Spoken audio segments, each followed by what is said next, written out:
Hello, ladies and gentlemen, and welcome to the Elite Racing Network. Like you saw there on the promo, it's truck time for the Old Testament Firearms truck series here tonight for the Signing Day Sports Sonoma Challenge. Do want to say thank you so much to Signing Day Sports for partnering for us at the Sonoma Challenge. It is going to be a difficult one here for all of these drivers. Qualifying has just gotten underway. 10 minutes for these drivers to put down their best lap to see how well they can do. And today it is going to be a difficult one. Drivers are going to be shuffling up and down the board to see where they're going to be landing. The driver everyone is expecting to practically dominate this race has to be RC Enerson. But before we get to any of the talking, do want to give a big thanks to Sign Day Sports. Signing Day Sports is a platform that allows parents and players to control their own recruiting. It was launched back in 2020 and it currently has over 2,000 players on this platform. Sign Day Sports is a recruiting and a program to manage over 500 colleges, 700 schools. In addition, for football, Sign Day, it will be adding baseball, softball, soccer, and basketball in the upcoming months. Thank you so much for Signing Day Sports and everything that you do, and thank you for allowing us to put on a great show and joining us here today. My name is Sam Zyer. Joining me here today is Jordan Owens. Jordan, usually you're racing here in the trucks, you're in the booth here today. It is going to be a difficult one at Sonoma Road Course Racing. I mean, what are these drivers expecting? Well, I think a lot of them's just going to be happy if they can keep it on the pavement. Probably the number one thing everyone's going to be complaining about is tire spin coming out of the exit turns and just lack of overall grip in general. That's kind of what I'm expecting. We're probably going to see RC up front. Van Dezant, he usually runs in our Indy cars, but he's good on road courses. Anders Kroen's always pretty good. It's going to give Ryan Lutz a challenge. He's been dominating the truck series so far this season, so we'll have to see what he can do. Yeah, so far, RC top of the board with a 119.451, which is only 500ths better than Alexander Van Dezant, who's been looking to try to compete. Van Dezant, one of those drivers, road course racing, he's got a shot. I'm actually pretty impressed by most of the drivers so far. Qualifying times have been looking very good. Everyone's staying pretty close to one another. But like you said, staying on track is the key for a lot of these machines. It's going to be a long race, 51 laps. It's going to take a while. But the most difficult thing is that there are 0 fast repairs for these trucks here, road course racing. That means if you go into the tires, your day might be completely done. Yeah, I think it's going to be interesting to see how many people can actually come out of this with a clean truck. Time of show, the first couple of stages would be very important for everyone to just try and, get their feet under them and set them up for that last 21 laps at the end. Yeah, I mean, the stages, like you said, 15 laps for the first 2 stages. So stage 1 comes to an end on lap 15. Stage 2 comes to an end on lap 30. And then we race to the finish line on lap 51. So a lot of potential for drivers to be trying to find where their speed's at in these first 2 stages until you need to set yourself up. For a lot of these drivers in the top 10, top 15, it's keep your car close to the drivers in front of you and hope that once that final stage comes around, you don't have any damage and you figured out what type of fuel run you want to go for. Most of the drivers are that I was talking with, they were saying anywhere the fuel run can be from lap 10 around lap 15, so some drivers might be trying to stretch it all the way to the end of stage 1 and should be comfortable to make it. As there goes the 19 off the track. We're going to be saying that a lot. I think we're going to be saying a lot of, oh, this car's off the track. And one of the keys also for these drivers, once they go off track, how to safely get back onto the course without wrecking the drivers that you're around. Yeah, certainly. It could get pretty hairy out there tonight. We got a lot of people actually that's making their first start this season. Christopher Smeltzer, Heather Hadley. I'm seeing various names. RC, I think, has ran a couple of truck races, but even him, there's a lot of drivers out there that haven't ran that many races in trucks with us. So, a lot of new faces showing up tonight too. Well, the Van Dezant felt good. So did Kroen and now they're scratching their heads because they went from being within 500s away from RC Anderson to half a second off the pace of the 99 truck. This is going to be a very difficult race. What a lot of these drivers up front are going to be worrying about is how do you stay really close to the 99, and if RC makes any type of mistakes. As we're looking here at the 6, Zach Evans running around this course. Also, something we have not notified is that this is the historic course, cup course for these trucks to be running. So it's not the modern day course where you have to go inside of, when you come up to corner number 4 where you turn into the infield and had more corners. It's actually the old one where it's 13 corners, I believe. And it's a lot more steady for these drivers, not as many corners that you have to really worry about, but still going up and down the hill, it's going to be difficult on how the truck just lightens up and difficult to hold on to. Yeah, honestly, I think us running the old course, especially with the trucks, opens up, more passing opportunities into turn 4 and turn 7. So I personally, when in stock cars, I prefer running this course. So, I believe the drivers are happier running it as well. So time will tell. I do think track position is going to play a big part in this. Just because Elite, when we run road courses, we don't throw cautions near as often as when we're on oval tracks. So unless it's a full track pile up and blockage, there won't be any cautions except for the stages tonight. Yeah, coming up to corner number 2, 3A and 3B, I think that's where we're going to be seeing a lot of potential chances of a yellow being thrown early in this race. Just because if you don't get a good launch, you spin your tires on these restarts, there's a chance you could be clogging up everyone behind you. You got to be extremely concerned and save yourself. So far, looking like our top 5 haven't really changed that much. We've already talked about our top 3. Let's talk about that man that's in 4th place at the moment on the board. Ryan Lutz currently has 2 wins this season, 2 in a row. And Ryan Lutz, he is currently 1.5 seconds back off the time of RC Anderson, but certainly a driver that we've seen be consistent. Consistency has been the key if you want to do well. And then you find here on screen, I believe this is Chad Frankenfield that we're on board with. Yeah, he's making his season debut tonight. Driving for Watt Lightning Racing, I believe. Yeah. New team for him, too. So, I believe he's making a couple of one-off starts in the Truck Series this season. So, we'll see what he brings to the table. I know Chad likes running these road courses, and he's proven time and again he gets around them very well.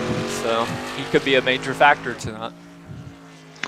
And as also you can see on screen, other sponsors, we have to give big thanks to C2 Freight's. Major thanks to them. They are amazing to have as sponsors, as well as Richmar Florist Racing.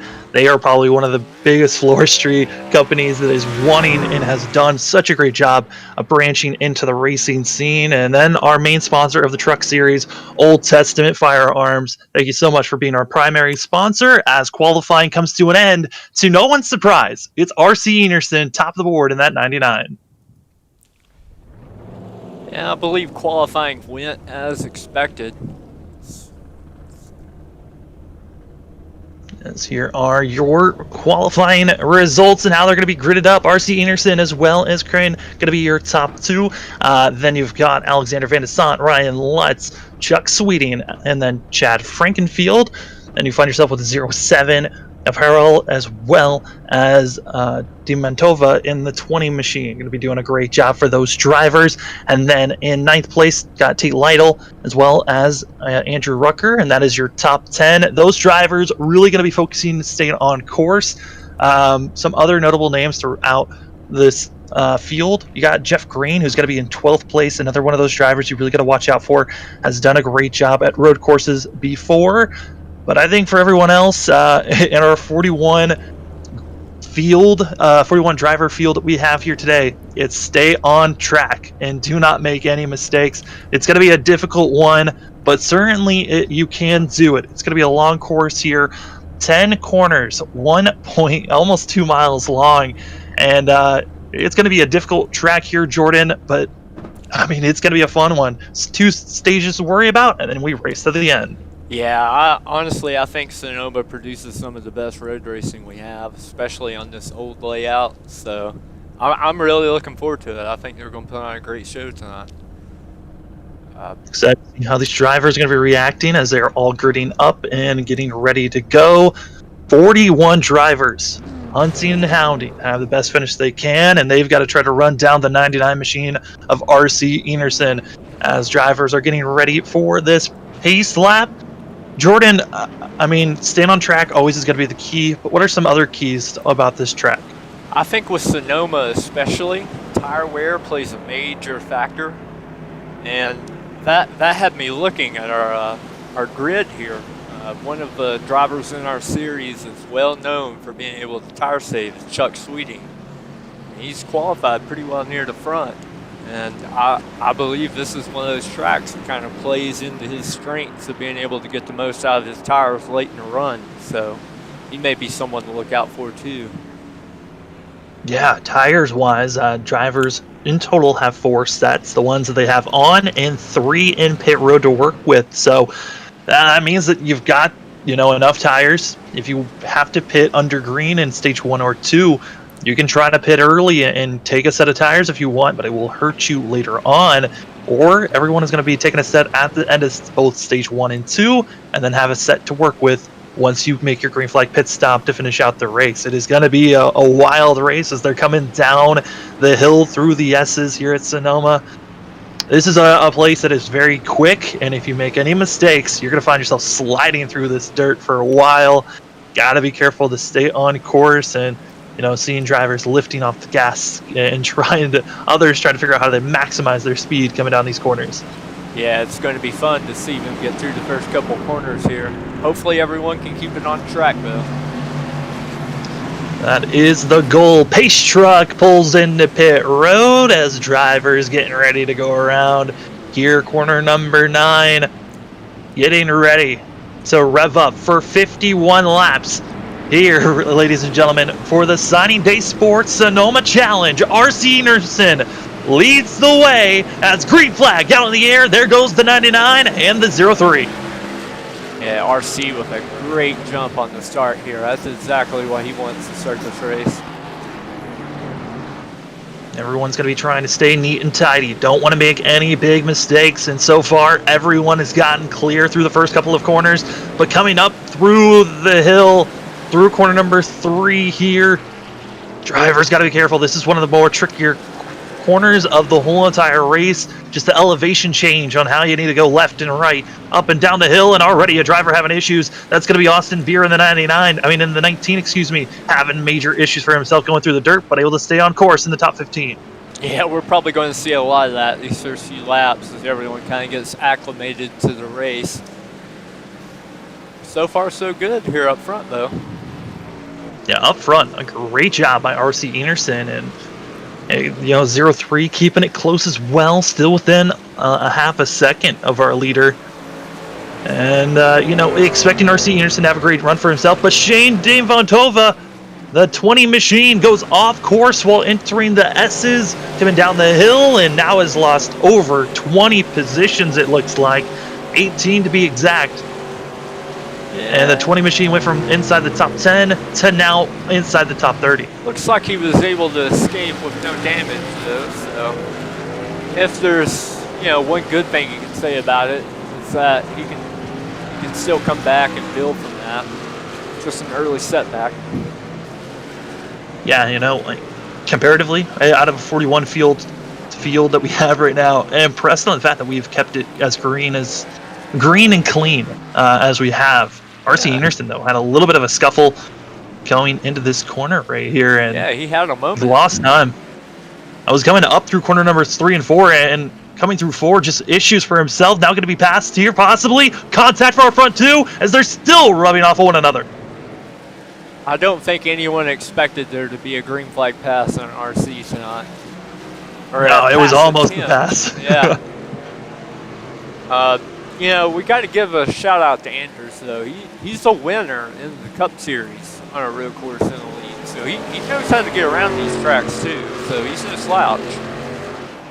Andrew's going to be trying his best.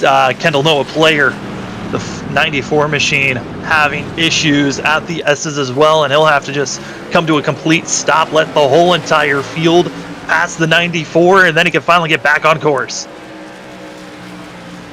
So we already began lap 3. It's worth noting, as far as road courses are concerned, this is about the shortest one we race on, so laps can tick by pretty quickly. Yeah, we're aiming for lap 15 to be the end of stage 1 for these drivers, and already seen. I mean, that was one of the things that I talked about. The RC Enerson, if he can keep himself straight and not make any mistakes, this race is going to be dominated in just his. We already saw in the first 3 laps, a mistake has been made by the 99, and if we see a lot more, you could be giving the rest of the field a shot here. Yeah, it's one of those, he was a little wide there too, but it's one of those issues where he just can't beat himself.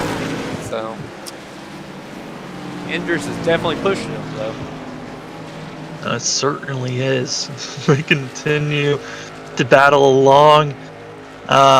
I mean, all of these drivers doing such a great job right now, and Anders, what a great job for the 03 machine, still keeping it within a second, and I thought for sure we would see already pulling away would have been RC Enerson, but it is still staying close for our front 2. Yeah, it makes you wonder if Anders was sandbagging a little bit in practice, because I know RC had everyone covered by about a second. Another driver going to be off course. That's going to be Dylan Thomas in the 53 machine, only losing a handful of positions.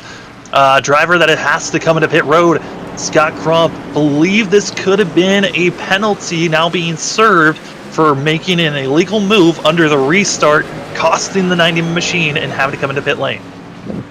Yeah, he might have changed lanes before we got to the start-finish line. I know that's one rule that catches a lot of people out in the truck series. Yeah, that's a rule that has certainly been getting tighter and tighter of recently. Race Control doing a great job trying to make sure, keep everything neat and tidy, but it hurts those drivers for those early mistakes. Crump running up in the top 15 before that penalty came out. And now it's going to be a long day trying to get back up front. But certainly still a lot of time with this stage caution that's going to be coming out here in the next 10 laps or so. Certainly it doesn't mean this race is over for the 90 machine. Yeah, we got some pretty good racing going on here around 11 through 14. Oh, there goes Matthew Weeks off. Going to touch the top barrier a little bit. Yeah, Matthew Weeks with that contact, it was a little bit of a bump, but certainly hard enough contact that could be hurting the 14 with power-wise. I think he's going to get it going. I hope so. He's trying. I think at this point he's waiting for a clearance for him to finally get going, and now that it's clear enough, because if he just pulled out there, he was going to get someone caught up in that wreck, and that's just the courtesy that these drivers have to put into every time you go off track. You got to make sure you are coming on at a clean spot. You don't get dinged with a penalty for a reckless re-engagement into the group. Yeah, certainly. And Matthew knows it's still early in the race. He's got time. He can make that up. It's not over yet. So battle for third place. I am shocked to say this, but Alexander Van de Sande has been passed. Ryan Lutz now in third and going to be 2.1 seconds back. He keeps on losing time as this battle did woe up the 36. As our front 2 continue to battle as hard as they are, and they continue to pull away. Anders is keeping on touch with RC here, so it's shaping up to be a good little race. Hey. Contact for the drivers that were running around 11th place. Chad Thornquist going to be pushed out and shoved out of the way. I believe that was Austin Beers that moved the 92 machine out. Yeah, and while that was happening, RC overshot the turn 11. Anders Crone's our new leader. Crone going to be doing his best now, has to hold off the quick 99, and this is exactly where you want to be putting RC. RC being up front, just had to run his race. Now he has to really start pushing it and could make some aggressive mistakes by trying to catch up to the 03. And this is when things get a little bit more spicier and interesting on how this field is going to react. Yeah, I certainly agree. You know, we talk about how good RC is on these road courses. One thing he's never really had to do is pass someone. He's always been out front running his own race. So Things just got a whole lot more interesting. Another one of our drivers that was running in the top 10, Chuck Sweeting, goes off course after corner number 3. And now the 75 Machines finds himself back in 11th place. And with going off course, get a little bit of that dirt off your tires and get back moving forward. Yeah, he did good to only fall back to 11th. You know, he's got enough space on the track by himself there. Just get back in a rhythm. But how about a shout out to Heather Hadley? She's making her first start here tonight. Quietly running in the top 10. In 10. Heather able to move up into the top 10 with Chuck Sweeting's mistakes. And, you know, just like Jeff Green, Heather needs to just stay consistent and run some clean laps. And certainly has been doing a great job for that 33 truck. Yeah, and you're right about Jeff Green, too. He's been very quiet so far. Started mid-pack, just keeping it on the pavement.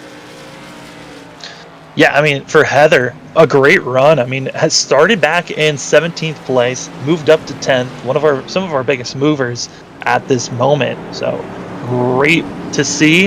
Another issue for some of the drivers that were in the top 10, David Westergreen gonna have to come into pit road. Looks like there might have been some heavy damage for the 2. Felt like pit road is where he needed to go. Always parking it for the day. That's unfortunate. I know David was looking forward to this race. He's trying to get all the points he can for this season, but it's like it's not going to come tonight. In Westergreen now going to drop all the way down to 41st position, it looks like. Wow, what a change up. Vincent Isabella going to get squirrely after corner number 4, and now going to be dropping a handful of positions, now down to 18th place.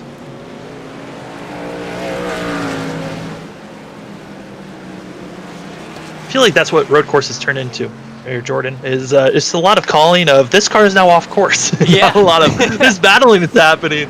I mean, you point it out every once in a while as Osborne in the 9 actually going to be losing a couple of positions through the S's, which that is quite a dangerous spot to be trying to make a pass on a car.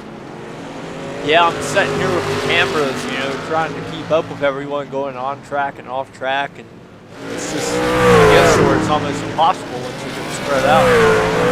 Yeah, it's more of pick a driver that you think is going to stay going straight and call out who's gone off. Another driver into the pits. We'll see if they park it for the day. That's the 78 of Jeffrey Sickles. Pulling it in. Was running in 28th position before coming into the pits.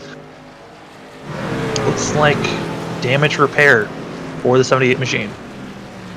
Yeah, I have a feeling we're going to have a lot of that in the next 40-some laps.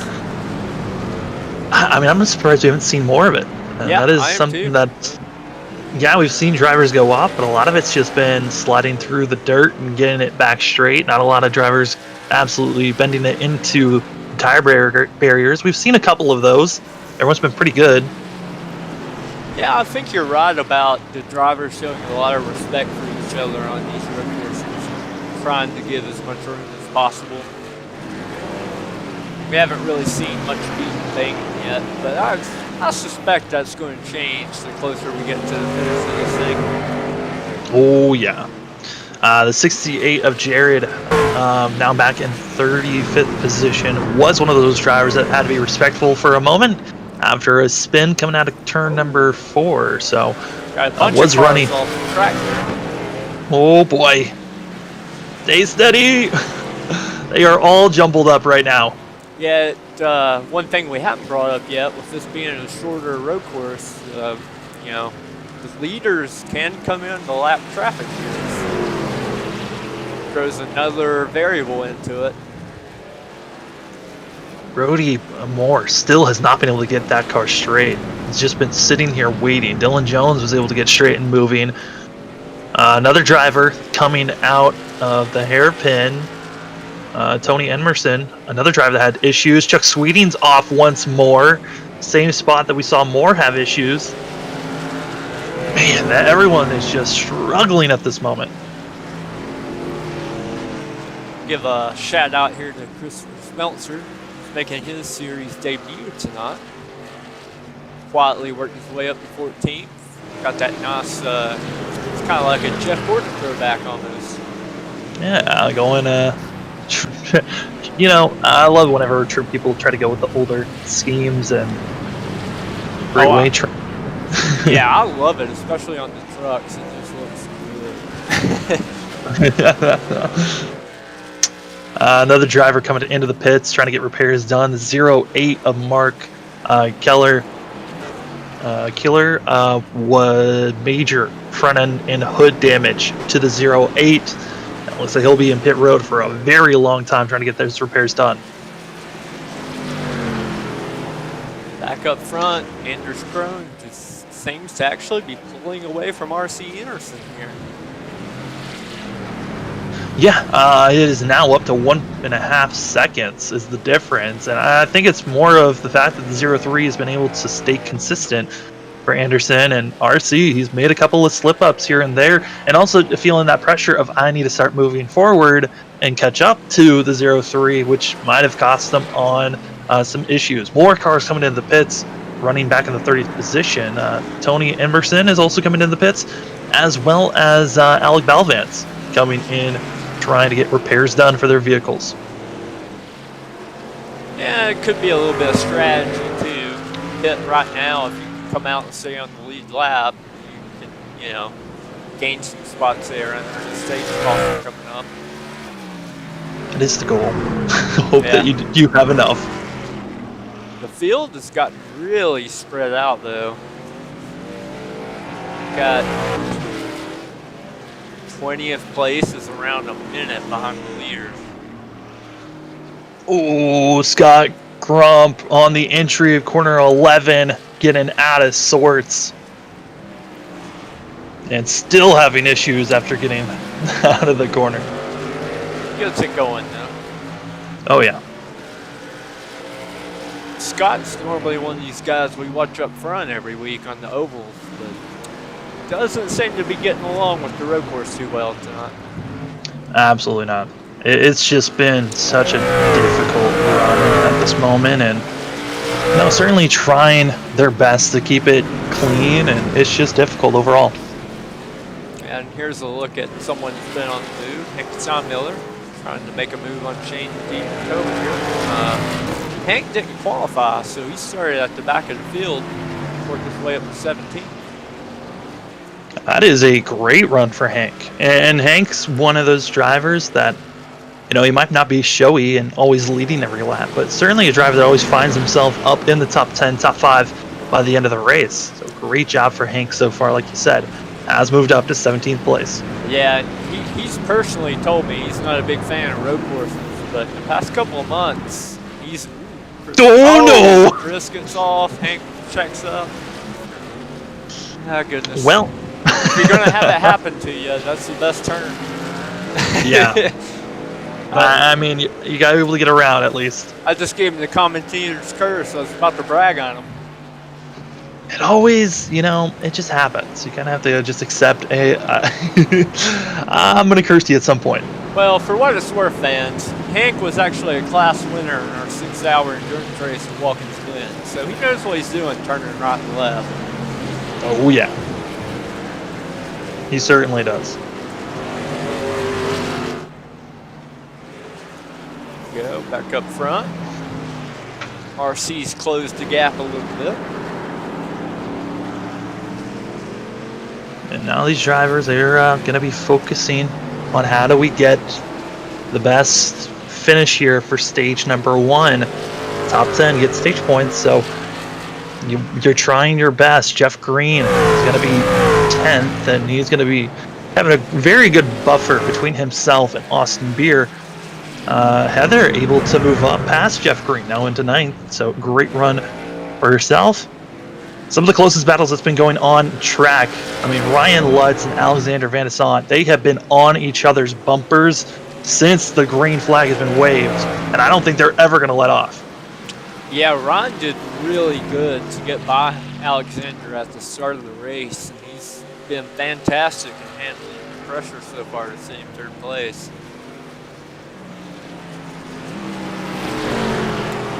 not far behind him, Chad Frankenfield's putting in a good showing here in his first race of the season.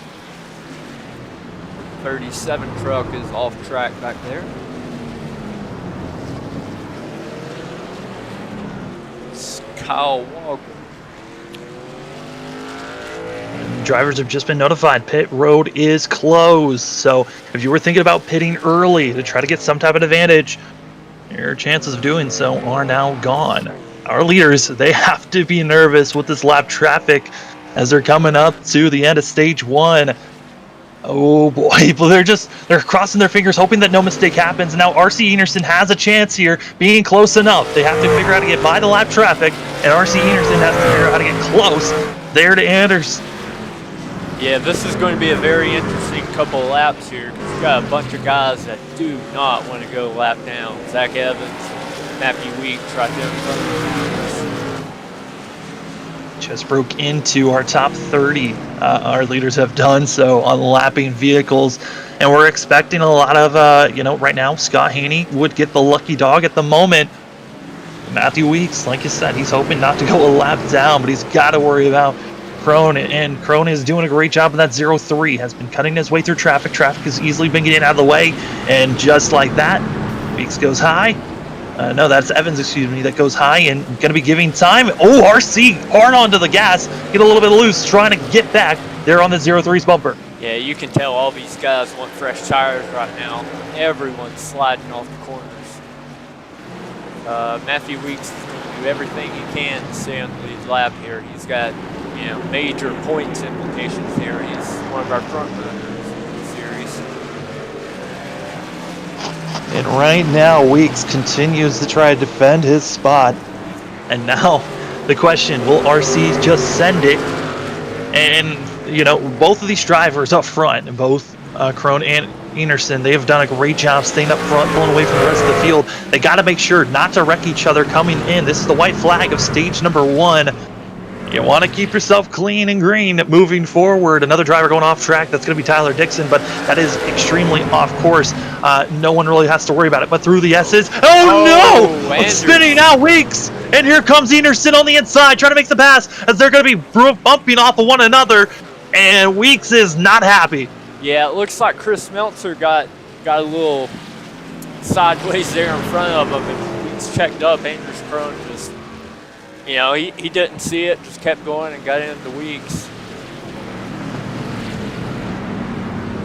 And then coming over, they will stay green until 10th place comes across the line. So still got to be careful not to make any mistakes. Chad Frankenfield, though, he was extremely slow, and he has blown his engine with this wreck. Running in 4th place, and now his day is done before stage 1 is over. You hate to see that, especially our leaders are battling still. Lap car holding off our leader. Yeah, it's Crone. Oh no! Crone hits the lap car, and there goes Enerson off the course. Just like that, we are still green here in stage number 1. Oh, our favorite caught up in an accident with a lap car. That's 2 lap cars Crone's got into. Crone's got that front end damage. Yeah. And with Enerson, he's going to be back in 4th place. Got a bunch of side damage. And there is the yellow. Oh my goodness. We knew drama with lap cars being involved was going to be heightened. But I don't think we were expecting to see our leaders be the ones completely involved in that one.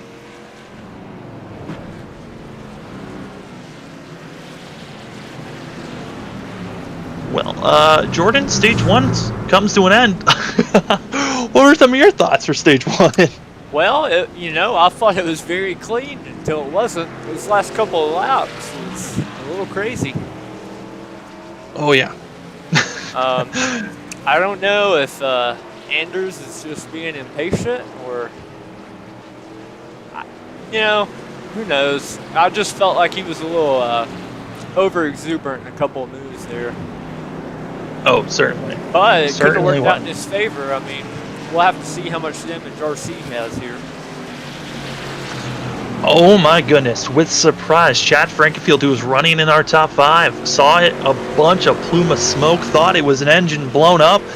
I guess it wasn't, as the 15 car is back out on track, but all the way back in 25th position.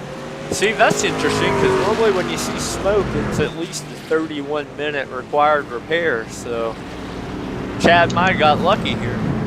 Oh yeah, completely lucky. Let's do a quick rundown of our top 10 running so far. We got Anders Krohn, as well as Ryan Lutz, Alexander Van de Saan, RC Enerson, Tate Lytle, Chris Worrell, as well as Andrew Rucker, Heather Hartley, and as well Jeff Green and Harrison Talon able to sneak into the top 10. Hey, sometimes you just gotta, be quiet, stay out of trouble, and before you know it, you find yourself in the top 10. Harrison knows how to get around road courses too. He's had a few good finishes here lately this season. He did really good at Road America in the Xfinity cars, so he quietly can put together a good little road course race. And now all of our lead lap cars, which is our top 24, all come into the pits, expecting to get fuel, tires, and get ready for stage 2. We did not see anyone come into the pits for stage number 1, and stage 2 will be shorter than stage 1, so no one's going to have to worry about pitting unless you get heavy damage, which, I mean, Jordan, with knowing you don't have to pit, does that change anyone's mindsets going into these stages? With the amount of tire wear these guys are getting, I'm not sure. We saw everyone slipping and sliding after 10 laps, so honestly, I wouldn't want to not pit, but it could throw some guys up front that we haven't talked about yet tonight, so you just have to wait and see. Some drivers are coming into pit road, and with the shock to hear some of them do have required damage to get repaired. But we're expecting to see a lot of drivers that are in pit road. Some of them might have to stay for a little bit longer than what they wanted. Ryan Lutz, able to be one of those first cars out because he had no damage really to worry about. Yeah, this played right into his hands. Tate Lytle was kind of by himself that entire run, so we know he didn't have damage, so he's going to be second, I believe. Heather Hadley up to 6th place because of the drivers having issues with damage. Yeah, and she's another one just kept it on track, didn't touch anybody. So far so good. Andrew Rucker as well. Looks like he might have gotten into someone with the front, but that's not going to hurt you much here. There are a couple of drivers that have officially parked it for the day, and that's going to be the 11 of Brody Moore, as well as the 78 that we've already documented of Sickler. They have parked it, as well as Westergreen. We'll wait and see if anyone else feels like they need to park it, but I feel like a lot of these drivers, if you're able to get your car repaired and back out on track, you're expecting a lot more drivers to be wrecked out of this thing. We're not even at the halfway marker, which means there is going to be a lot more impatience kicking up for these drivers once we get past halfway, of drivers feeling like, I need to move now, get out of my way, or I'm going to force you out. Yeah, it's going to be interesting to see how this plays out, because it's going to end up being a very short stage by the time we get around here. I believe the next stage caution will be at lap 30, so we're only looking at about a 10-lap sprint. Yeah, everyone, they're going to be pushing out this caution even further than what it initially was going to be, because everyone is still trying to catch up to the leader in the pace car.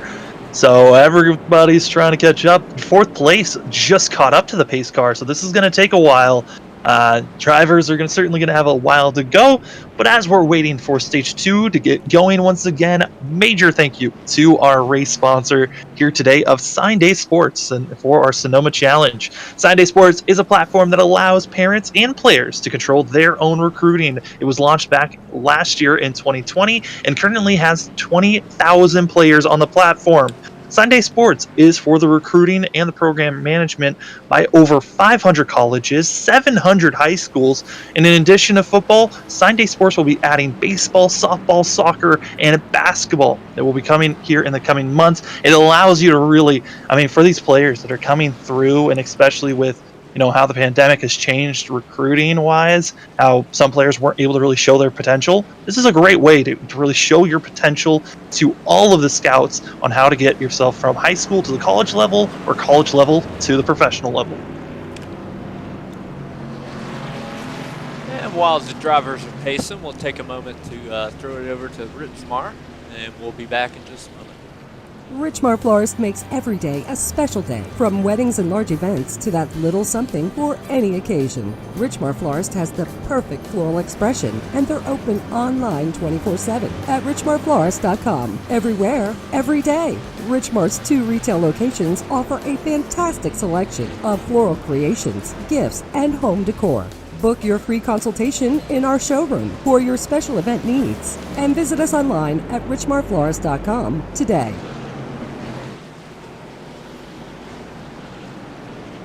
Well, Sam, it looks like they're doubling up here, or trying to. I think we've had a pretty entertaining race so far. Certainly. The drivers over the radios are trying to figure out where they want to place themselves. It's quite difficult because some drivers saying, hey, I don't feel comfortable where I'm at. Can you just give me an EOL and put me in the back? So that's why a lot of this has been taking a lot more time for drivers to get set up and situated on where they're at. But our top 10 right now: Ryan Lutz, Tate Lytle, Alexander Van Zon, Andrew Crones, as well as Andrew Rucker, Heather Hadley, as well as Jeff Green, Henderson, and then we got Henderson, Talon, as well as Austin Beer and Chuck Sweeting as your top 10, as everyone is going down the hill, getting ready to go green. It's going to be less than 10 laps when we go green once again. It's going to be a shootout of here, and now drivers have to be concerned and thinking, how am I going to be putting myself in the best situation to possibly win this race, and how do I make sure that I'm not hurting myself in any way? Yeah, these guys up front, like Lutz and Lytle, I think they're just trying to keep a clean truck and make it to the third stage. They had a very good start to the race to find themselves up front like this, and they're going to be worried about watching out for Andrews Crone. He's shown he's willing to take the Crone horn to people, so. Oh, yeah. At least we go lap cars. We'll see if he was willing to push any of the lead lap guys. Green flag back out in the air. Ryan Lutz gets a fabulous start for himself. And now we wait and see what everyone else behind him, what type of movements they're going to make. Because Tate Lytle going to be trying to pinch there of Alexander Van Zon. Van Zon was right on the bumper of Ryan Lutz for most of that run, but there's the 0-3. We talked about the fact that he's not afraid to move drivers out of the way. He did it with lap cars. Will he move cars to get back up front? Yeah, he's going to be the one to watch this stage. And got to give it to Ryan Lutz. He had a great restart there. He definitely wasn't waiting around. So once he saw an opportunity to go, he took it and absolutely was going. Now we got Crone going to be going on the inside, trying to get by the 97.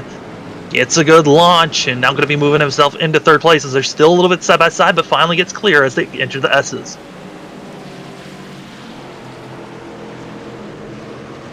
Looks like Tate Lytle settled into second as well, so we'll have to see how long he can stay in front of Andrews, or if he even wants to stay in front of him.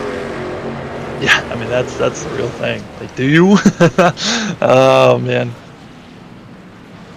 As Tate Lytle continues to just cruise around, and really for a lot of the drivers out here, it's stay steady. It looks like another driver has parked it for the day. That's going to be the 07 of Chris Harwell, who's going to be putting it down for the day. And Chris, certainly, he was surprised when he came into pit road. It sounded like he had required time that he was not expecting, and decides, hey, I'm just going to park it. Don't think I'm going to be done by the time this race is over. See, that's kind of odd. Something must have happened to him those last couple of laps in the first stage, because he was running 6 for a great majority of it.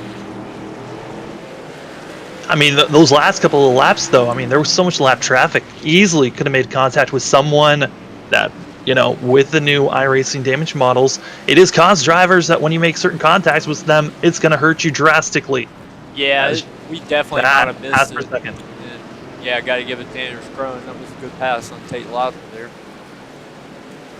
Other drivers having issues. It looks like Tyler Dixon going to be dropping and losing positions as he'll be pulling his truck into pit road, trying to get repairs done after trying to run a couple of laps out in stage 2. Yeah, it's difficult to keep up with all the action happening around the track. Hey, you're doing a great job there, Jordan.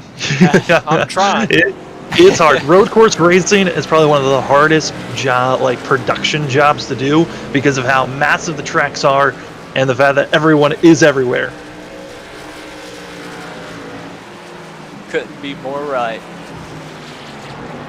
The front of the field here is getting pretty spread out. Front of the field's doing a great job trying to pull away from one another, and it's certainly going to be a hard time. Speaking of a hard time, RC Enerson back in 21st position, going to be trying to get by Dustin Durr, and we'll actually that's going to be a lap car, I believe, that he got by. But back in 21st position and running about almost a full second off of what our leaders are running. I think the contact that he got into the wall after contact with the lap car, it might have been some engine damage added on to the 99. Yeah, you can kind of see he's back here by himself. I'm not even sure that he caught up to the field when they took the green to be this far back. Yeah, he's currently 38.3 seconds back from our leaders, and it's going to be a long road if he even wants a chance, but he certainly has stage 2 caution to come out. That could give an opportunity. Back up front, issues is Tate Lytle, I believe, spins it around in corner number 11, and is going to be losing all of the positions. Went from 3rd back to 7th, almost lost more. As I was going to talk about how our leaders were close, but then Tate Lytle started spinning his car around. Yeah, I would like to go back and watch a replay, but since we're under green, I don't want to back it up, but I would be willing to guess that he probably had some wheel hop going into turn 11 there as he gets loose again. But I do think if the drivers were going to pick one turn where they could spin out and not ruin their race, it's in turn 11. That might be his one saving grace to only fall back to 7th place. And it doesn't look like he picked up any damage either. No, he just looped it around in a corner number 11 where there's the most space. If you do make a mistake, you can easily get back that course going. Another driver going to be parking it for the day, Tyler Dixon, is done after trying to get repairs done. Says it's just not worth it anymore. I have a feeling he's going to have more people join him before this race is over. Oh, yeah. As our leaders have a lap car that's going to be spinning around in front of them. Turn 11 is looking extremely sketchy for Ryan Lutz. He is having to protect the inside so much that he is kind of costing him time, and now allowing Alexander Van Asant to catch up to our front two, because Krone is willing to use that nose, and he has gone close to trying to bump 36 out of the way to make the pass there in corner number 11. Everywhere else seems like they're playing pretty neat and tidy, not really hurting one another. But it's once you get to the end of this course that things just get really close and interesting. And Heather is spinning around. She was about to get into the top 4, and now she drops all the way down to 10th place. Yeah, she did good to get it going here. Looks like she might hold off Hangstein Miller. Let's see. Yeah, it was on the turn 2. Just looked like she got on a little too aggressive onto the throttle. She saw an opportunity to get by Andrew Rucker. Just got a little bit too giddy on the throttle and went around. We'll give a shout out back here to this 29 truck. It's one of our producers there, Rishab Kozla. He's usually in the booth, but decided to race tonight. He's putting together a good little performance. Up to 13. Oh, and behind them, the 90 goes around. Scott Crump goes around, and then also Zach Evans spins it. That's that transition of elevation going from all the way up top of the hill and then coming back down, and it throws off the weight of the trucks and certainly puts you in a precarious situation sometimes on if you can get back on the throttle or if your rear end's just too light to get back on it. Yeah, while that was going on, Anders Krone got passed for second by Van de Sant. Yeah, I mean, you talked about tires, Jordan. And I think that might be the key on why Van de Sant made that pass so easily. Is I think Krone is just burned up these tires trying to figure out how to get by Ryan Lutz. It just has not worked out, and now he is feeling the repercussions of that push, and it was a good try. You had a little bit of a shootout here. Lap 30 is when we'll be seeing these drivers come to the end of stage 2, so you only had 9 laps to really try something, and it just backfired on the 0-3. Yeah, and I think Anders just needs to, calm down a little bit, get back in a rhythm, understand that he's in the top 3, he's in the second of the lead, there's still plenty of race left, he's still in this. He doesn't need to push it too much. But as I say that, there he goes. Yeah, no, that turn 11 is just where Chrome wants to send it. And he's going to need to get a better launch out of the corner, or he will, if he even tries that move as a last lap move, it would not have worked out. Vanessant got to the line first. And you got to hand it to Ryan Lutz, too. He's doing very good keeping it up front here. Yeah, I mean, he's taking care of his truck all night. Got to be careful with lap cars. Already seen them bring out issues. I'm surprised we don't see some Smithfield colors on this truck yet. I know Ryan had a big deal this week. He signed on with Eric Almirola and Smithfield, I believe Pit Boss. He's doing a bunch of esports racing for him now. So it's a big deal for Lutz. We gotta give him a congratulations for that. He got Ryan Lutz. Yeah, he got that deal on Wednesday and then went out and stomped everyone at Las Vegas in the Cup Series Wednesday night. So. Yeah, I mean, he's also just been stomping everyone down here in the Truck Series. He's won the last 2 races, trying to make it 3 in a row. And with seeing R.C. Enerson having the issues that he's had, it really now swaps things up to where, it's anyone's race at this point.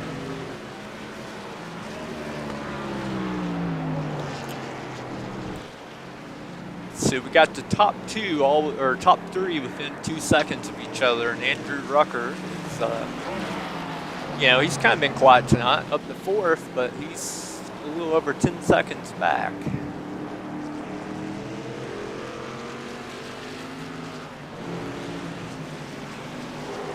Also, credit to Heather. She dropped all the way down to about 13th, 14th position. She's moved back up into 10th place after a spin that she had that cost her battling for 4th position. So, Hadley is doing her thing of trying to get back up front. Lap car spun out in front of him. That is the 08, I believe, once again. Mark has just not been having the day that he wants. It has been just getting worse and worse every lap.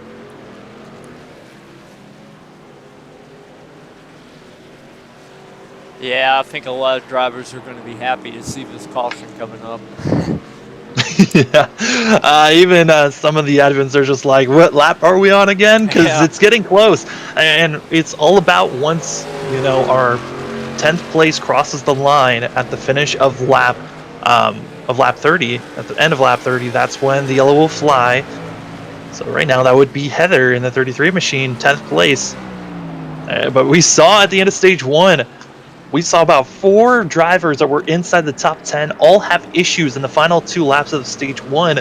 Same thing could happen here, but the big difference is there's not as much lap traffic that our leaders are dealing with as we're coming to the end of this run.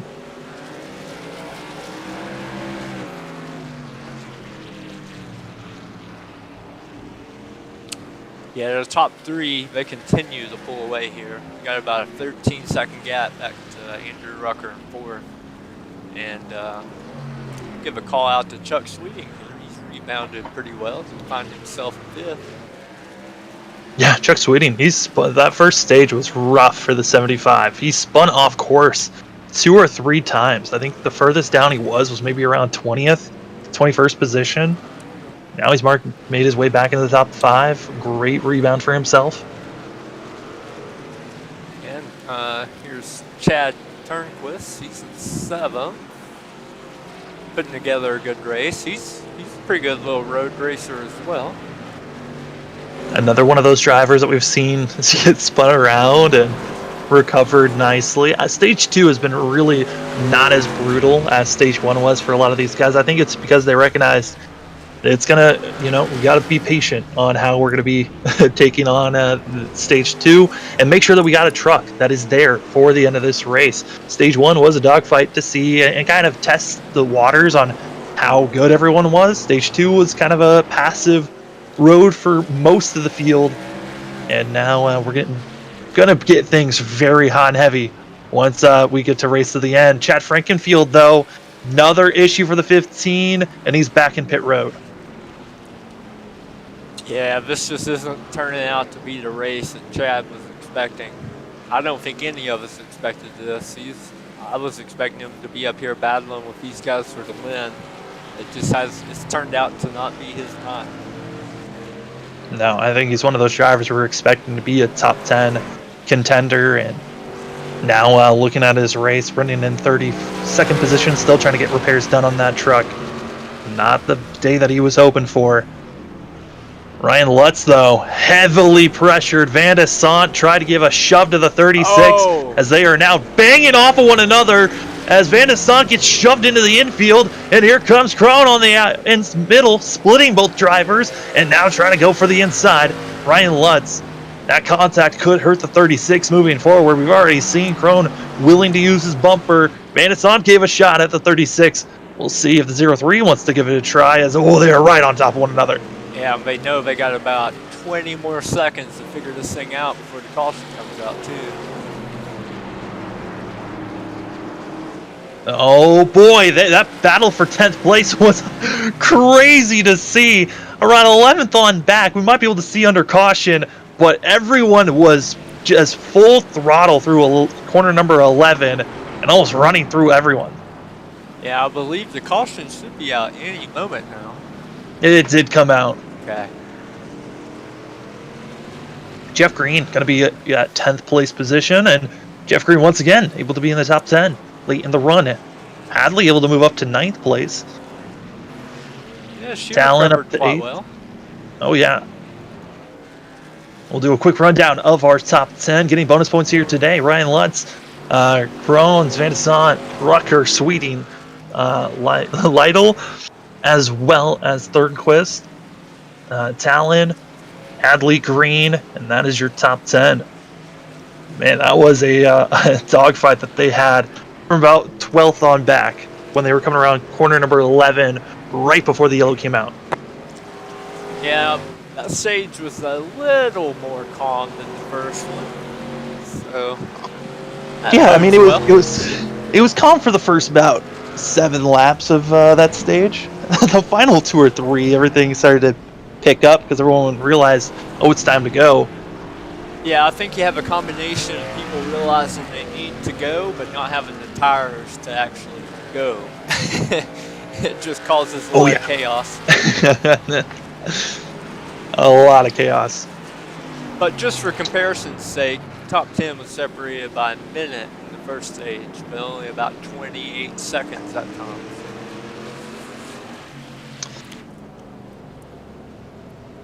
And it looks like Jared Donan going to be getting the lucky dog for the 68 machine, back in 23rd position.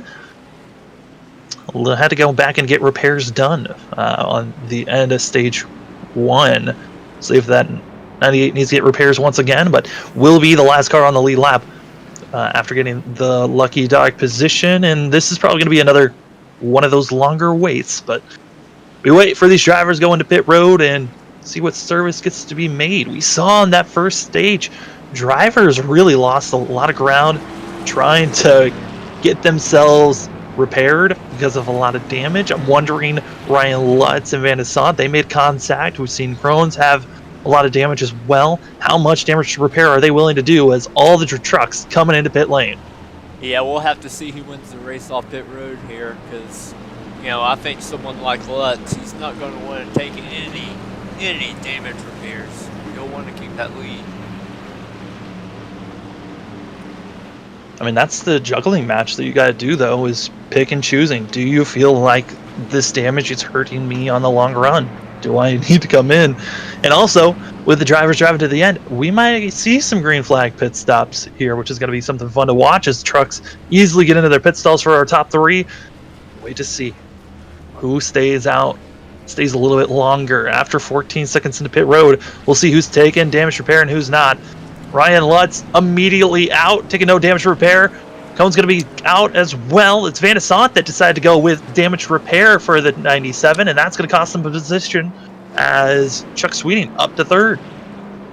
Yeah, even though Chuck went off course, I don't believe he got any damage, so setting him up nicely here for this last stage to the finish.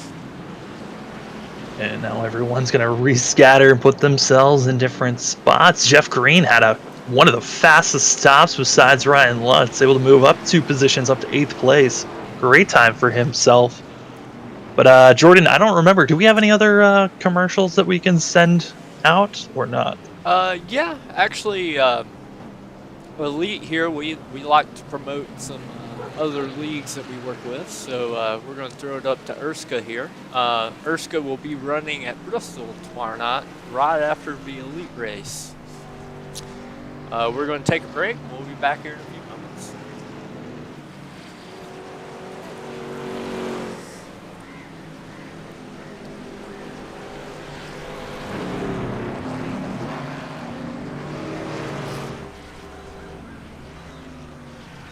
February 15th, 2021.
Monday, February 15th on Belly Up Sports TV.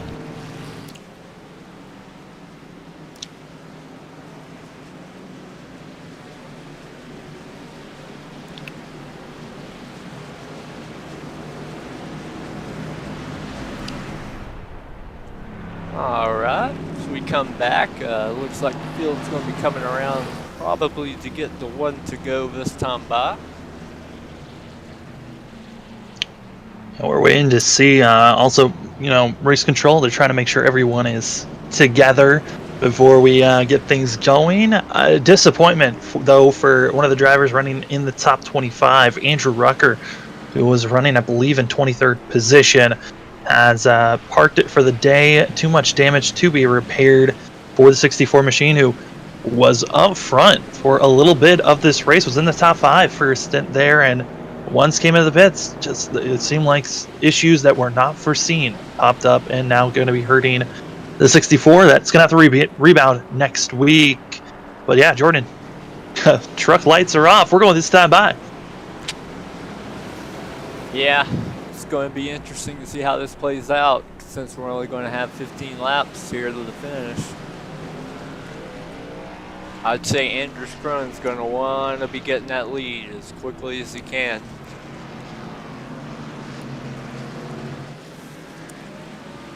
And drivers are still trying to figure out where they're going to be putting themselves, and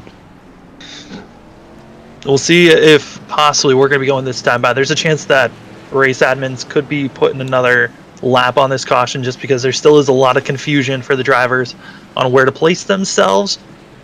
Update on our pole sitter, RC Enerson, back in 15th place. Kind of jumbled up in a lot of these cars that have been having issues, of course. So this 99 has to be careful if he wants to make a charge up to the front, but they are not stacked up as well as they could be. He's still 11 seconds back from our leaders. Yeah, RC though, he's put himself in the position to at least salvage a good finish out of this thing. Because his race could have very easily have been over from that wreck earlier at the end of stage 1.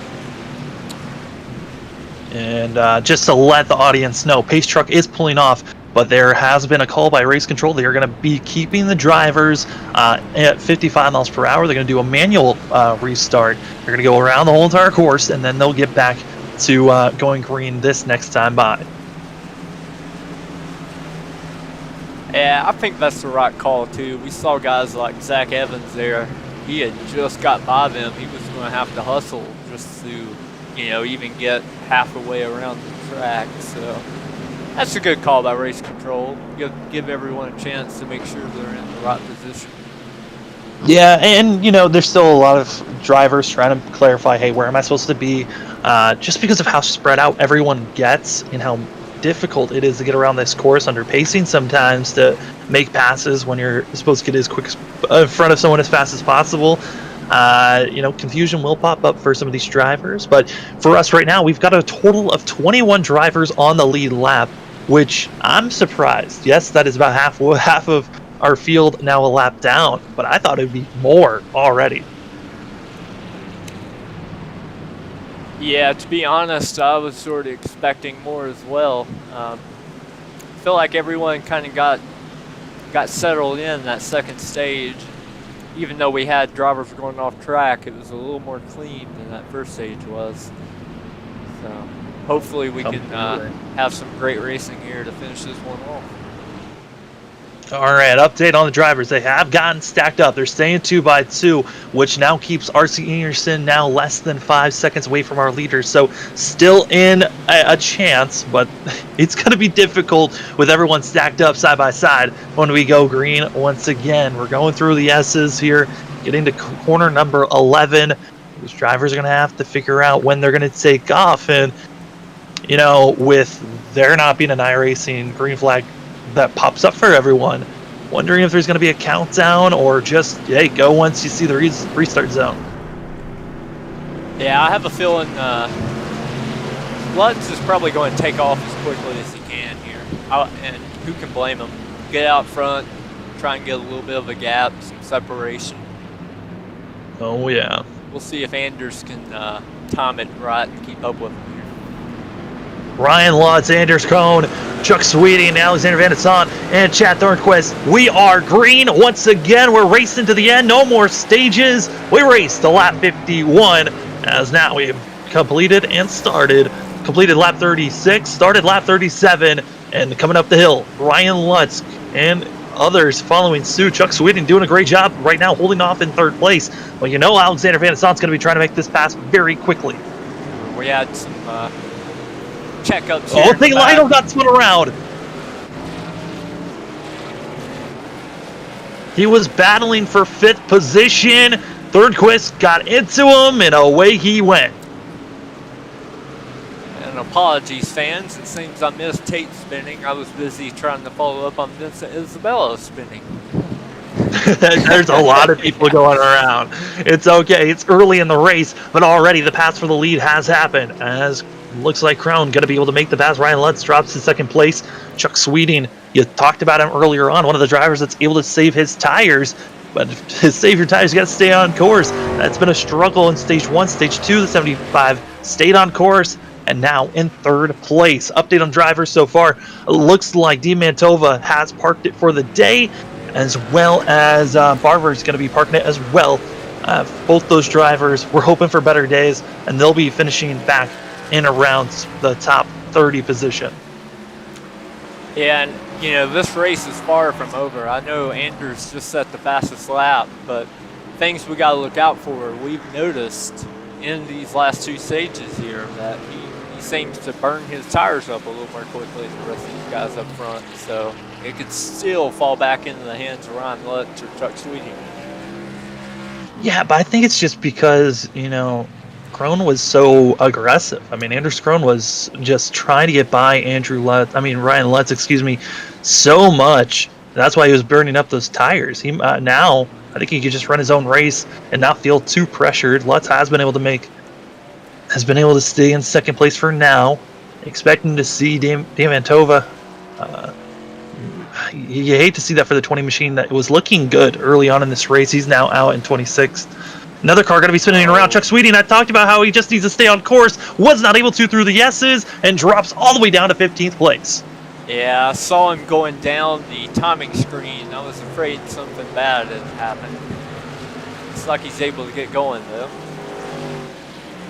Dylan Thomas, another driver that looked like he went off for a hot second. But, commentating curse, it always hits. Yeah. And Anders Krone automatically coming to the pits, understanding I'm inside of that pitting zone.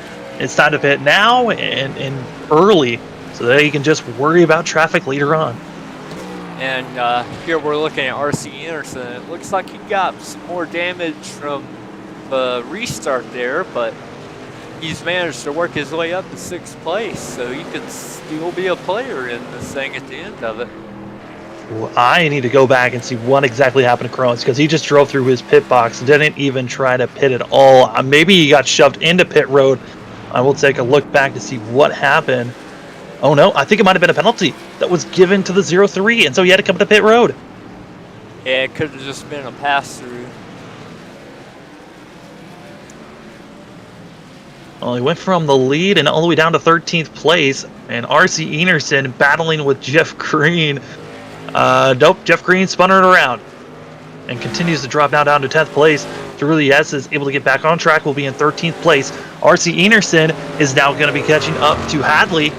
Heather Hadley able to get back into 4th place after her blunder back in stage 2. It's now put her back in the top 5, but has heavy pressure from our pole sitter. Yeah, she's put together a great race, a great debut here. I think she'll be very happy to be running up here in the top 5. Oh, she's also running faster than Turnquist ahead of her, so that's something to be also adding, as Heather could be trying to get into the top 3. It's going to be difficult to try to hold off RC Enerson. That was our heavy favorite coming into today's race. We'll see how it goes. It looks like Corey Abbott going to be coming into the pits, getting some service done.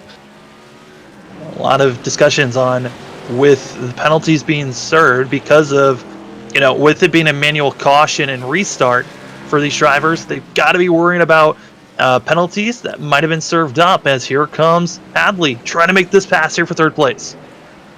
Yeah, she is all over Chad Fernquist right now. That's letting RC catch up too. So we got a 3-truck battle here for 3rd place. This is a chance for RC if he can get by. Right now, currently 7.3 seconds back from our leaders. I honestly do think, though, the damage that RC got, it is going to be hurting and continuing to hurt, as now pulling into the pits. That's going to be Hadley. Oh, has to come to a complete stop parking it looks like. Oh, no. Huh. Teleporting to pit road. What happened to the 33? Yeah, I didn't hear anybody say anything. I'm not sure what happened. No, she is done. She has left the server. A top 5 run for the 33. And she just said, I'm done, it looks like. Huh. Don't see that very often. No, now Chad's under fire from RC Enerson. While that's going on, here's something we don't say at a road course very often, but we got Ryan Lutz just kind of quietly running away with this thing. Van de Sant's been able to keep up with him, at least making him keep an eye in his mirror from time to time, but this could be Lutz's race to lose. Yeah, I mean, it's 8.7 seconds is the difference between, it's 7.7 seconds from RC to Ryan Lutz. And these next couple of laps is where we're really going to be able to see, does RC have, one, enough tires, because it's going to be coming to 11 laps to go for our leaders, and 2, does he have enough really car left? He has been involved in a lot of wrecks, heavy damage on the rear end of this 99 machine, but he is trying his best to try to run down our front 2. Yeah, RC's great on road courses, but making up almost 8 seconds in 10 laps, that's a big task. Oh yeah. Yeah. It's going to be an extremely tough one. Alexander Van Sant, though, still within a second, close to a half second away from Ryan Lutz, and all that Van Sant has to do, stay close, don't make any mistakes, and hope that Ryan Lutz is the one that makes mistakes, leaves an opening, and can put your 97 below the 36. Yeah, he's been closing in on Lutz here over this last lap. I'm pretty impressed with the pace he's got right now. And I just noticed on our timing screen here, Scott Crump up to 6th place. Kind of got to give a shout out to him. He had a rough start to this race, but he's rebounded very well. Yeah, he spun in stage 1 and 2, and somehow he had a terrible wreck during stage 2. I thought his day was done fully, but Crump has rebounded and has the fortitude to keep on going in that 90 machine, and like you said, up to 6th place. Great job for himself. Also, Crone able to move up to 7th place and has an opportunity to pass both Talon and Crump in front of him. Yeah, he's been gaining on them very quickly. So I imagine he'll get up there and make quick work of Harrison Talon and Scott Crump. But I believe his chances of a victory have went away for him here. He's just going to run out of time. I mean, you say that, but right now, Crohn's is running a full second faster than Ryan Lutz that last time by. He's being stalled out at the moment, but if he could somehow get past these two and see Ryan Lutz and Van de Sande have their issues, there's a chance Crone could come back. Yeah, well, he's up to 6th now. So if he can make quick work of Crump here, he's going to have plenty of time to just set hot laps by himself before he catches up to Turnquist. Well, as we're coming closer and closer to the end of this thing, thank you so much for being a part of the Elite Racing Network. We're watching the Old Testament Firearms Truck Series for the Signing Day Sports Sonoma Challenge for 71 laps. Van de Sande has made the pass, and Ryan Lutz is baffled. Coming in a little too strong through corner 11, got loose, and gave that opening that Van de Sande needed. That was a fantastic move by Van de Sande to set him up. He drove deep in, backed off, kind of diamond turn 11, just set Lutz up perfectly. I mean, I talked about it. You just needed to sit there and wait for a mistake, and the mistake was made. Ryan Lutz's possible 3 races in a row could be thrown away. And Van de Sande, I mean, he's looking for his first win of the season. He got the pole back at Daytona for the first race of the truck season, and then hasn't been able to really do much since then. We went to Super Speedway, went to a 2-mile course at Auto Club, then went to North Wilkesboro, and now we're here at a road course. Certainly a lot of changes in the ways that these tracks have been. But Alexander Van de Sande, this is a great run for this 97 machine that's been running around 3rd and 4th position for most of this race. You thought it was between R.C. Enerson and also between Crohn's, but Crone fell out of this thing, and so did R.C. You see the 97 pulling away and really not looking back. Yeah, and you mentioned RC. He's actually managed to cut the gap down to about 6 seconds here. So, I mean, he's been able to cut it down by a second, but it took him about 3 laps to do so. Yeah, that is the big thing. There's just not enough time. I agree. He's going to run out of time, but to come back to 3rd place after everything that happened to him, that's something to be proud of. Certainly, it is. Ryan Lutz has fell a couple of seconds off the lead here. He might just be trying to settle in and get a good podium finish here. You know, Jordan, I was looking at the schedule, and I know you want to be in this race next week. Going to Bristol Dirt Racing for the Bird Bristol Dirt Race next week, 100 laps at the dirt course. That is going to be a wild race to see. Well, that's next week's fun for everyone. Yeah, it's probably going to be a little chaotic. It should be fun, though. I've actually not done a lot of dirt racing yet, so I've been on the Bristol dirt track one time so far, so I'm going to have to put in some practice for that one. I've been on it a couple of times, and it's so much fun the way that the track evolves. I did a 25 and then a 50-lap race. But this is 100 laps at the dirt course, and that is going to be a long race, especially with how the track is going to evolve almost every 5 to 10 laps on what lane is really going to work and how much moisture there's going to be at the end of the race. Yeah, it's kind of funny. We talk about how chaotic this race has been, and we're going dirt tracking it. So I'm curious on how they're going to be scheduling, really setting that race up, because if they're going to be doing what they've been doing all season long, which is have 43 drivers in each race, this is going to be a wild one, especially at Bristol, let alone dirt race at Bristol. There's going to be a lot of cars that you're going to have to try to avoid, and you know, a lot of the times you have zero control on where your car is going. Ryan Lutz there, sorry to barge in, he just had to dodge some lap traffic here. We got into Yeah, each we other. the 22. Yeah. Yeah, it was Dylan Jones that spun out in front of him there. Well, I think Lutz's tires are gone because he is just now out to 4.6. To now you've got Yeah, RC RC Anderson coming in right the picture. there.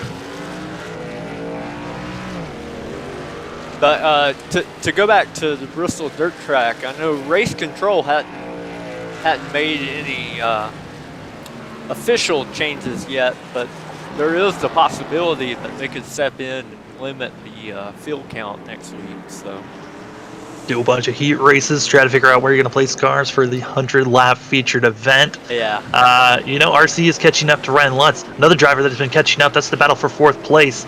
Thornquist is under heavy fire. As Krone is gone there, Thornquist gets loose, giving an opening for the 0-3. yeah, this is an impressive run for Crone after that penalty. I mean, he's managed to make it all the way back to 4th place and get spun. Oh, that is heartbreaking. Did all the work from back in 17th up to 4th place and then gets spun. Yeah, well, still gets it back together and stays in 7th.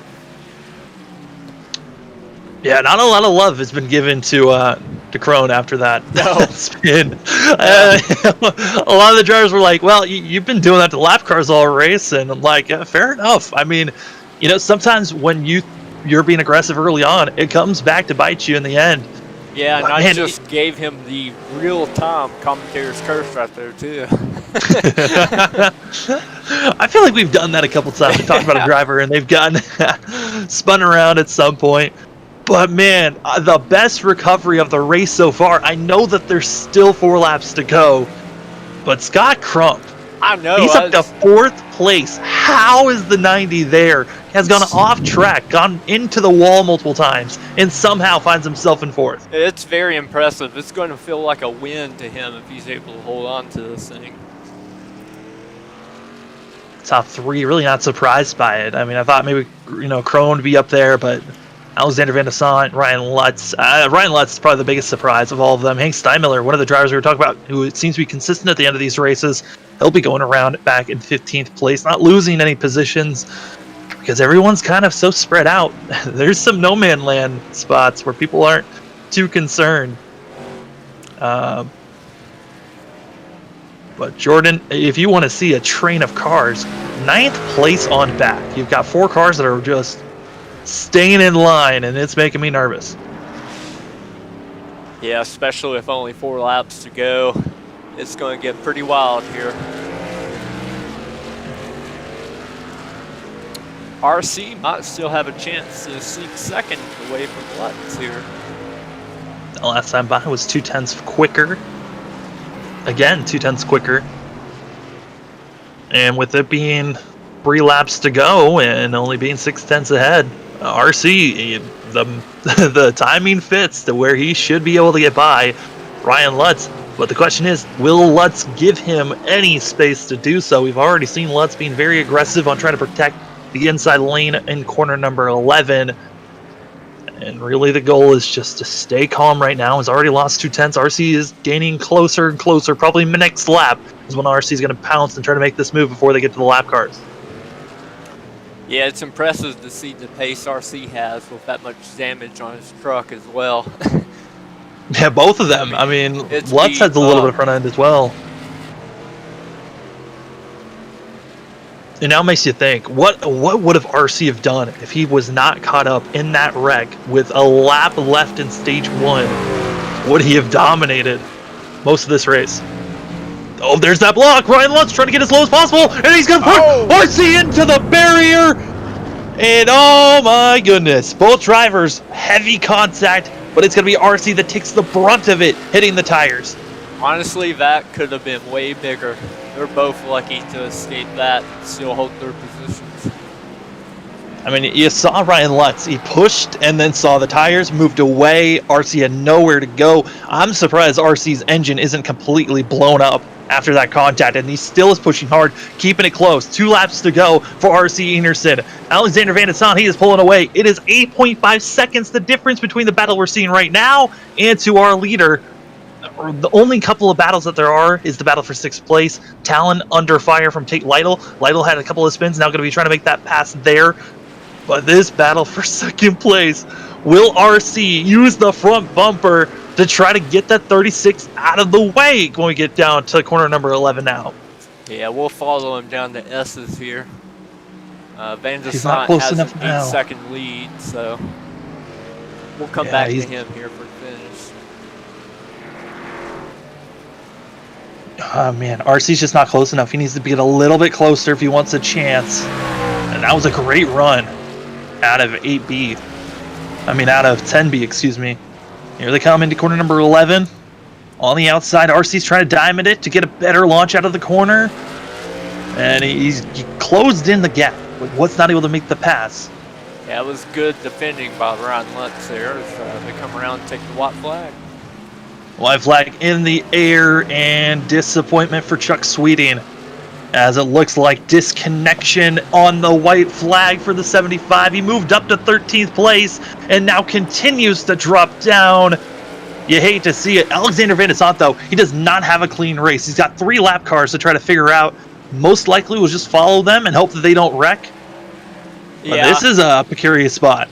Yeah, I agree. This is not the place he wants to be, but he was, I'm sure he's quite happy he built such a big gap to Ryan Lutz and RC there to kind of allow him to just set back and let this thing finish out. Because he does not want to get caught up in any accident right here comes to the checkered. Alexander's just saying, I get that you guys want to race for... I don't even think this is for position. These guys are just racing hard. But please do not wreck in front of me. White flag is in the air as they're coming around the last couple of bends. Kittle player is going to be trying to duck it down low, not able to do so, but Alexander Van Desan coming around the last couple of bends, and he will do it, surviving the Sonoma Challenge and getting the win here for the Sign Day Sports Sonoma Challenge, Alexander Van Desan. It's a great race. Lutz is going to get 2nd. RC is going to have to settle for 3rd. We come back here, we got Scott Crump 4th. Looks like he's going to hold on to it. Well, Hank Steinmiller's going to have even more issues. He's going to be in the losing positions. Everyone else seems to be pretty set in stone where they're at. Chuck Sweden actually came back. He is just blinking that bad. Oh my goodness. That is terrifying for everyone that he's around. Here comes Rashad Kozlai. He's going to get 9th place. Austin Beers beats Vincent Isabella to the line for 10th. And kind of loses it as soon as he crosses the line. Usually drivers just send it coming Yeah. up into, into that corner. It's just a launch pad to see how far you can go.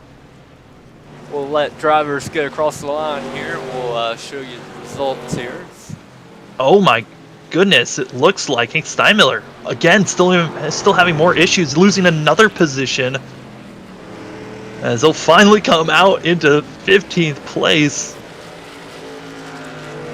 Man, a lot of these guys racing hard. Yeah, I think a lot of these guys are just happy to see a checkered flag, too.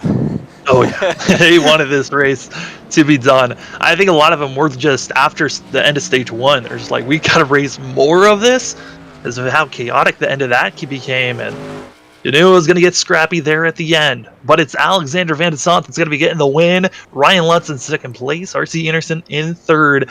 What a run for all the drivers here.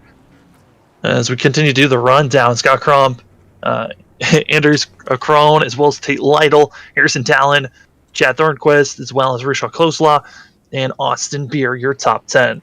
Yeah, Top Vincent 11. Isabella just missing out on that top 10. Gets 11th. Jeff Green, he kept it clean most of the night. Gets 13th. You can see Hank Steinmiller got what, 16th? So. Yeah, 18 drivers on the lead lap, which is a shocker to see.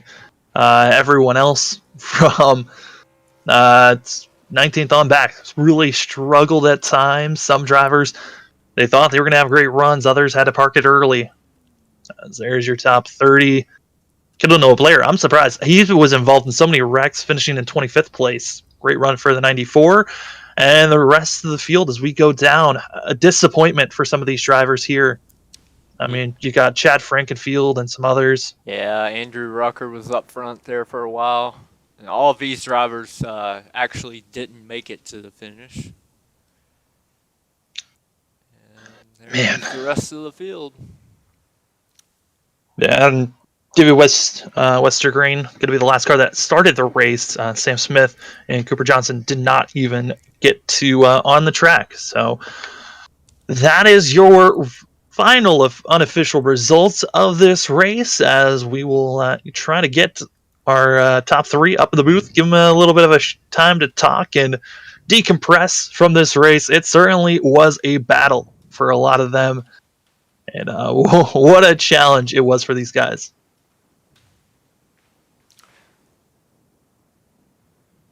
Yeah, it looks like Van de Sant, RC, and Lutz have all made it in the waiting room, so we can interview our top 3 here if you'd like. All right, we'll start off with our third place finisher, RC Anderson.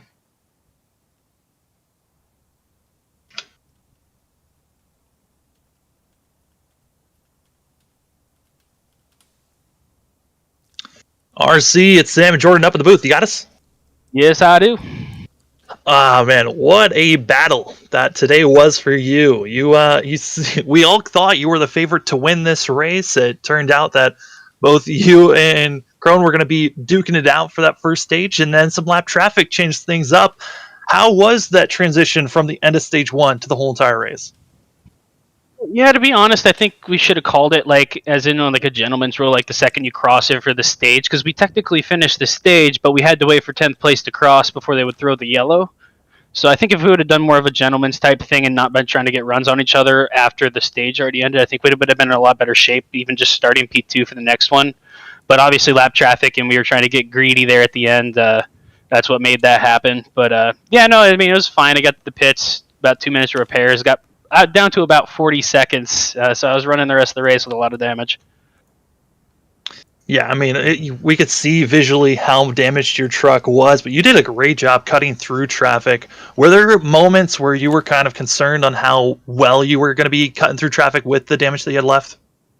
Yeah, I think a couple of the guys know the difference in pace, so they were kind of helping facilitate the pass, not necessarily fighting too hard with me. So I was able to get through the first few quite a bit, but anywhere from about 8th forward is definitely a challenge.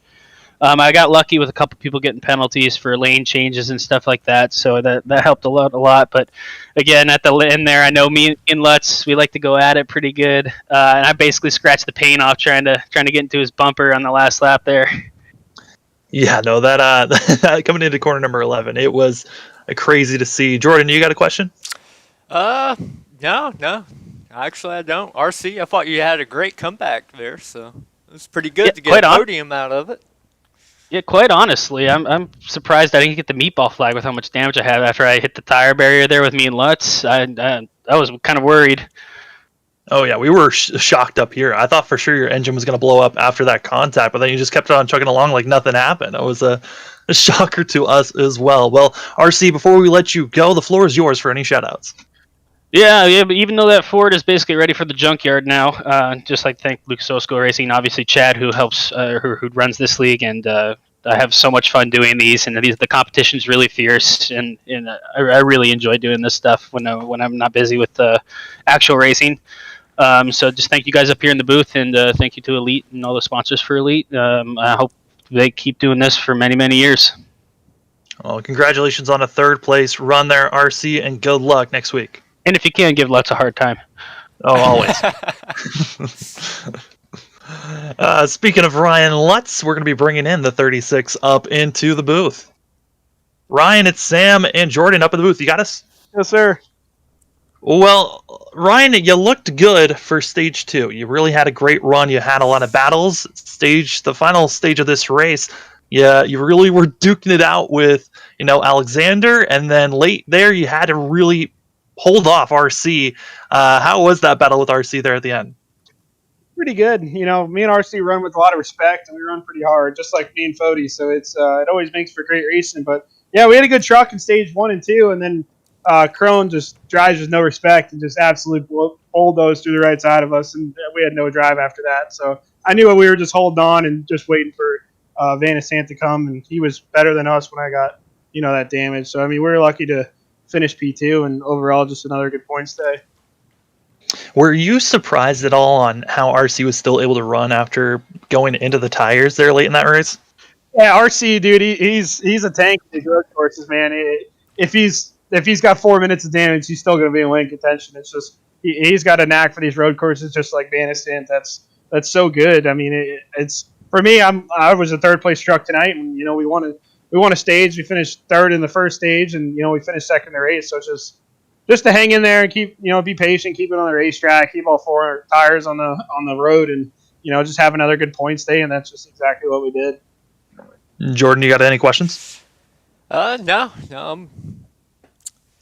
Ryan, were you surprised on how well you ran here today? We're not really well known for being the best road course racer out there, but you certainly showed that you had pace here today. It seems like my road course game has been getting a little bit better. Every track we go to in Elite, with road course, we're okay. I think we're a third to 10th place car or truck or whatever it is.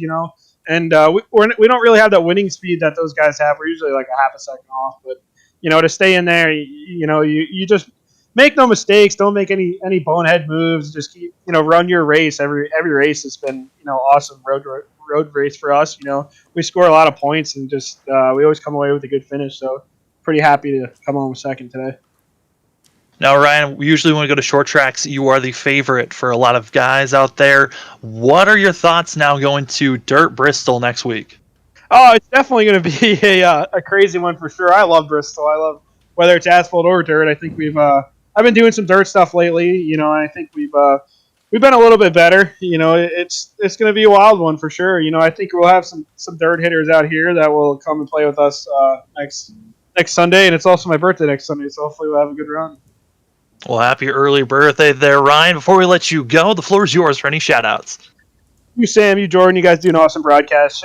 Chad Frankfield for putting this whole deal on.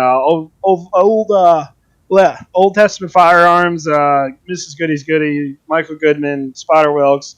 My girlfriend always watches, and it's just always fun coming out here Sunday. And we'll look forward to going to Dirt Bristol next week. Well, congratulations again, Ryan, on a top 3 finish, and good luck next week at Dirt Bristol. And now we're going to be bringing in Alexander Van Sant, our winner here today. It certainly was a war for him. We get a word from our winner. Alex, it's Sam and Jordan up in the booth. You got us? I gotcha. What a race it was here today. When you were battling with Ryan there trying to get to the lead, what was going through your mind then? I knew he had quite a bit of damage. Throughout the race, especially at the end of the first and second stage, I knew I was probably going to have better tires than he did. So I just focused on not getting any wheel spin out of the corners, and eventually, he made that mistake, and I was able to sneak by. So. Yeah, we saw that damage was something that was affecting a lot of trucks. For yourself, did you find yourself with too much damage here today? No, the handling didn't really change. I don't know if I was really down on speed, but everybody up front, Ryan, RC, and Anders, we all had, we were all banged up. So overall, it didn't really affect me. And Jordan, you got any questions? Well, Alex, I gotta say, man, you did really good to keep it clean there. Was you just trying to take care of your stuff and be ready for this final stage? Yeah, pretty much. I just kept it clean, took care of the tires, and I was strong at the end of each of these stages. Everybody else made a couple big mistakes, and I was just able to, make sure I was in the place to be able to take advantage of them. Yeah, once you got out in the lead, you built a huge gap, and I'm sure you were grateful that you did after coming across that lap traffic there to finish.